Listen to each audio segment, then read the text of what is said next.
अभी एक बाउल में जाएगा 1 कप चावल और 1 कप इसके साथ साथ जाएगा मिक्स दाल।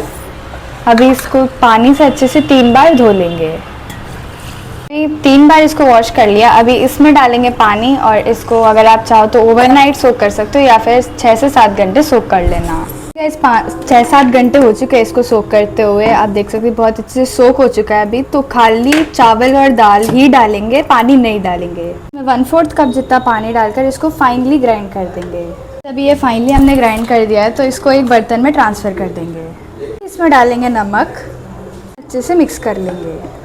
गाइस, इस रेसिपी के सबसे हेल्दीएस्ट पार्ट यही है कि हमने इसमें मिक्स दाल यूज़ कर रखा है। इसमें सारे दाल मिक्स है, यानी कि ये प्रोटीन से भरा हुआ है। तो ये आपके लिए, आपके बच्चों के लिए बहुत बढ़िया रहेगी। तो ये रेसिपी ज़रूर ट्राई करना। अभी इसको और भी ज़्यादा हेल्दी बनाने के लिए हम डालेंगे सब्जियाँ। तो हमने यहाँ छोटे छोटे करके गाजर काट के रखा था, वो डाल रहे हैं। उसके साथ जाएगा कैप्सिकम यानी कि शिमला मिर्च, और उसके साथ जाएगा प्याज, टमाटर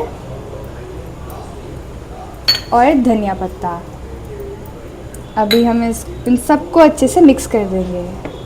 देखो गाइस, सब्जियां डालने के बाद तो आपके बच्चे बिल्कुल खाएंगे, क्योंकि ये रेसिपी बहुत टेस्टी बनने वाली है। सब्जियां डालने के बाद तो और ज़्यादा हेल्दी होगी, आपके बच्चों को भी पसंद आएगा और उनको प्रोटीन और सारे जो भी विटामिन्स मिलने वो सब मिल जाएगी। गाइस, अगर आप चाहो तो ग्रीन चिली को भी काट के डाल सकते हो, बट बच्चे वो खाएंगे नहीं फिर बाद में। अगर उनको एक बार अगर उनके मुँह में ग्रीन चिली आ जाएगा, तो हमने डाला है यहाँ पर चिली फ्लेक्स और उसके साथ साथ जाएगा जिंजर गार्लिक पेस्ट।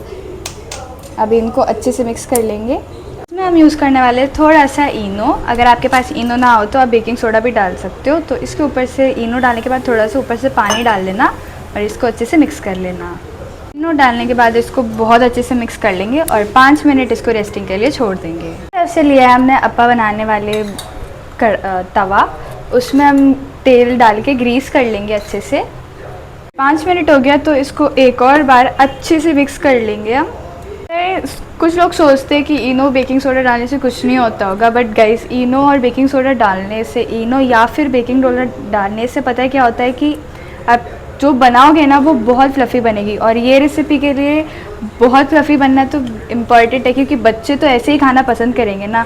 तो इनो डालने से क्या होता है ना कि खाना बहुत फ्लफ़ी बन जाती है। तवे की तरफ बैटर लाकर ऐसे भर देंगे बैटर को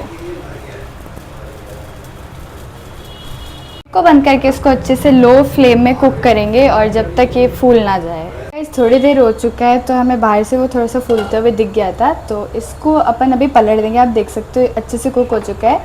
तो आप या तो चाकू या फिर चम्मच लेकर उसको इस तरह से स्क्रैप करके उसको पलट देना और दूसरी तरफ भी इसी तरह अच्छे से कुक कर लेना। थोड़ी देर हो चुके हैं, ये सारे अच्छे से कुक हो चुके हैं दोनों तरफ से।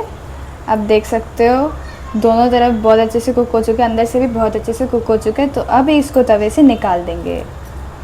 ये प्रोटीन फिल्ड ब्रेकफास्ट या और अप्पे तैयार हो चुके हैं। इसको घर पर ज़रूर ट्राई करना है। ये आप अगर जैसे अभी स्कूल भी खुल गया है तो ये परफेक्ट ब्रेकफास्ट रेसिपी भी है और ये बहुत प्रोटीन से भी भरा हुआ है। तो इसको घर पर ज़रूर ट्राई करना, फैमिली फ्रेंड्स से शेयर करना, कमेंट में बताना आपके घर पर कैसे बना। Meet to the next video, till then take care, bye bye.